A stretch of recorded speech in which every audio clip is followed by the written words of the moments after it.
अमेरिकी राष्ट्रपति Donald Trump से जुड़ी हुई ये बड़ी खबर है।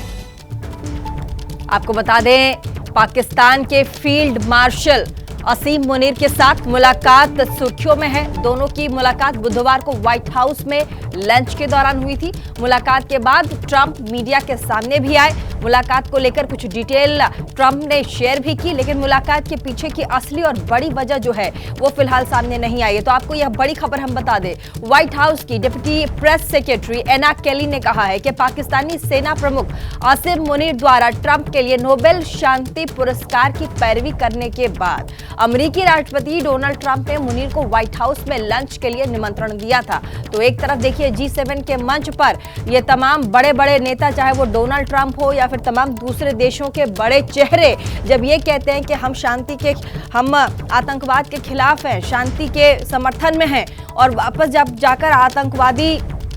आतंकवाद समर्थित देश पाकिस्तान को समर्थन देते हैं और साथ ही आसिम मुनीर को बुला करके उनको सम्मान देते हैं, उनके साथ लंच पर बैठते हैं, ये बहुत बड़ी बात है। और साथ ही बहुत बड़ा सवाल भी है। हमारे साथ यहाँ पर फोन लाइन पर हमारे संवाददाता आशीष जुड़ चुके हैं। आशीष, ये बहुत बड़ी बात है कि देखिए, डोनाल्ड ट्रंप लंच पर इन्वाइट करते हैं आसिम मुनीर को, और साथ ही यहाँ बड़ी बातें निकलकर सामने आती है। कहा यह भी जाता है कि नोबेल शांति पुरस्कार की पैरवी करने के लिए बुलाया गया है। बिल्कुल, आप ठीक कह रही हैं कि प्रेसिडेंट के प्रवक्ता की तरफ से ये दावा किया गया कि पाकिस्तान सेना प्रमुख को इसलिए बुलाया क्योंकि उन्होंने हाल में इस बात की पैरवी की थी कि डोनाल्ड ट्रंप को भारत और पाकिस्तान के बीच समझौता कराने के लिए जंग के वक्त नोबेल पीस प्राइज देना चाहिए। लेकिन ये बहुत कॉन्ट्रडिक्टरी है कि आप उस देश के सेना प्रमुख से मुलाकात कर रहे हैं और मुख्यतः उस व्यक्ति से मुलाकात कर रहे हैं जिसने हाल में, जिस पर आरोप है पहलगाम आतंकी हमले को पूरी तरह से ऑर्केस्ट्रेट करने का। ये बात दिखाने के लिए जरूर व्हाइट हाउस की तरफ से ऐसा कहा गया है, लेकिन जग जाहिर है, सभी को पता है कि डोनाल्ड ट्रंप का इरादा संभवतः ईरान और इजराइल को लेकर के पाकिस्तान ने जिस तरह की पोजीशन लिया था कि वो ईरान के समर्थन में आएगा, हालांकि बाद में उसको डिनाई किया था, कहीं ना कहीं वो जरूर पाकिस्तान पर इस बात का दबाव बनाना चाहते हैं, या पाकिस्तान स्ट्रैटेजिकली इस वक्त जो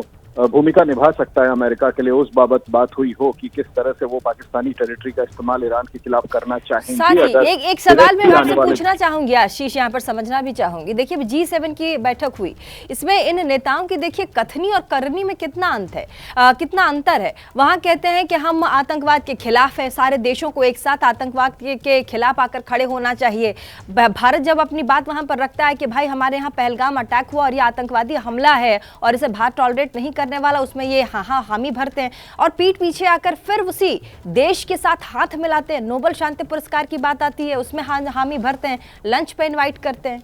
आशीष, देखिए, ज्यादा आश्चर्यजनक बात भारत के लिए यह है कि पीठ पीछे नहीं, ये खुल करके मुलाकात कर रहे हैं, बाकायदा घोषित करके कि पाकिस्तान आर्मी चीफ को इन्होंने बुलाया है, लंच दे रहे हैं, वहां मुलाकात करते हैं, और फिर बड़ी शान से अमेरिका ये बताता है कि क्योंकि नोबेल पीस प्राइज देने की पैरवी की थी इसलिए डोनाल्ड ट्रंप मिल रहे। कोई उनसे ये सवाल पूछे कि नोबेल पीस प्राइज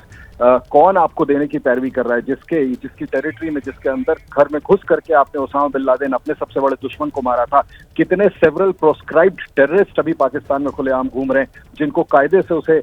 उन देशों को सौंप देना चाहिए, इंक्लूडिंग भारत, जिस पर पाकिस्तान की तरफ से बाकायदा ISI और उसकी आर्मी ने मिल करके आतंकियों के साथ आतंकी हमले कराए थे। बहुत बड़े सवाल है, आप बिल्कुल ठीक कह रही हैं, हाथी के दांत खाने के और दिखाने के, और ये डबल स्टैंडर्ड्स हैं, और इसी को प्रधानमंत्री ने एक्सपोज करने के लिए G7 में जब अपना वक्तव्य दिया था तो साफ तौर पर कहा था कि दोहरे मापदंड नहीं हो सकते, लेकिन मुझे लगता है उसका कोई असर हुआ नहीं है। और जैसा मैं आपसे कह रहा था, एक आखिरी बात मैं कहना चाहूंगा कि मुझे लगता है अमेरिका एक्सप्लॉइट करना चाहता है इस वक्त पाकिस्तान की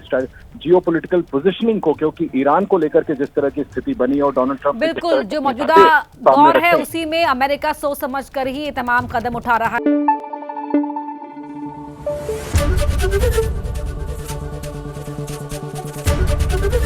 ABP न्यूज आपको रखे आगे।